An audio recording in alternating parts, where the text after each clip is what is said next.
Se le considera la persona más inteligente del mundo, alguien con una mente prodigiosa y cuyo cociente intelectual estaba entre los 250 y los 300 puntos. William James Sitges fue una calculadora humana y un genio de la lingüística, alguien de quien se esperaban logros asombrosos por ser tan inteligente.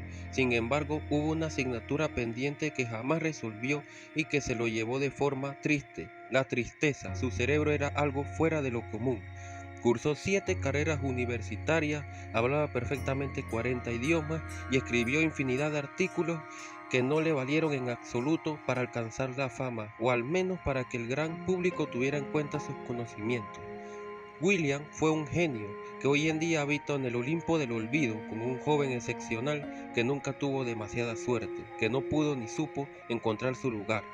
Se dice que empezó a hablar a los 6 meses, que con 8 meses comía solo y que con 18 meses ya podía leer el periódico. Con 8 años hablaba de manera fluida el alemán, el francés, el ruso, el turco, dominando el latín y por supuesto el inglés, su lengua materna. Además creó un idioma nuevo llamado Vendergor, que los lingüistas, completo, correcto y fascinante, llegado los 9 años, el pequeño William ya llevaba 4 libros escritos sobre anatomía y astronomía. Este niño fue William James Sitges, hijo de 2 inmigrantes rusos judíos y nacido en Nueva York. En 1898 se ha dicho mucho de él, sin duda muchísimo más, y como siempre ocurre en estos casos, a menudo se hace ficción con la realidad, se exageran datos y se novela la biografía con la pluma de lo romántico y la tinta de lo fanático, cuando lo que tenemos es una historia bastante cruda y aún así tremendamente interesante desde el punto psicológico. Los testimonios físicos y documentales alaban un gran número, uno de ellos es tan simple como trascendente.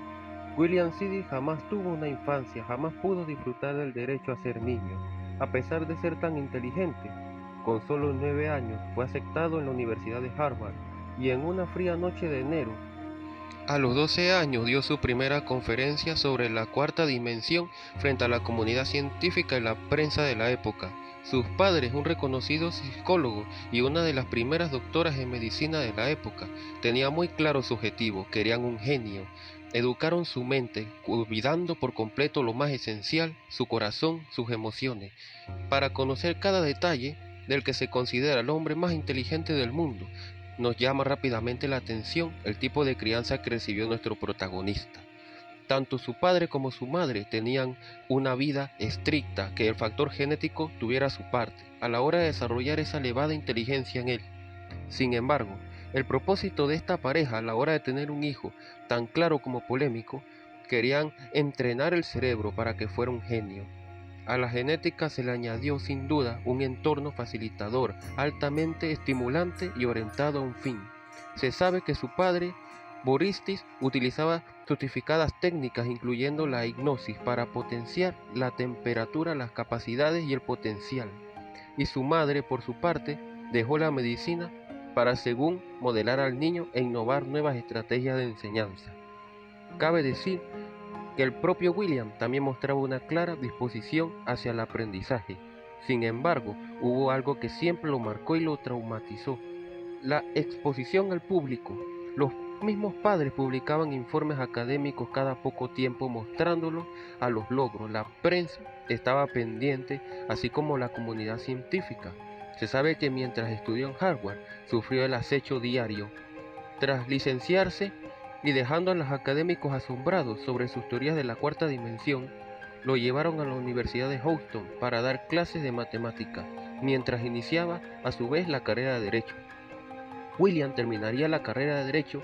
A pesar de ser tan inteligente, aún no tenía 17 años cuando decidió reaccionar frente a ese entorno académico y experimental, donde se sentía como un ratón de laboratorio, observado con lupa, analizando cada aspecto y en cada pensar. En 1919 fue arrestado y llevado a la cárcel por iniciar una manifestación y reclutar jóvenes para un movimiento comunista. Dada la influencia de sus padres y la relevancia de su figura, se le escarceló rápidamente.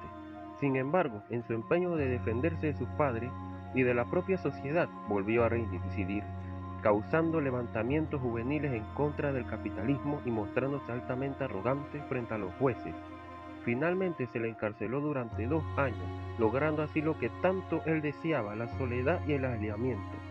Tras recobrar la libertad, lo primero que hizo William Cyril fue a cambiarse el nombre. Deseaba una vida anónima, pero cada poco tiempo era encontrado por sus padres a la prensa, iniciando así una continua peregrinación por Estados Unidos, donde buscar trabajo era difícil y hacer lo que más le gusta, escribir.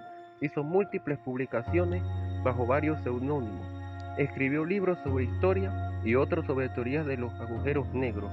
Según sus biógrafos, pueden existir docenas de libros olvidados. Sobre todo tenía muchos secretos. William Curtis amó a una sola mujer, Martha Foley, una joven activista irlandesa con la que tuvo una relación tan compleja como desigual.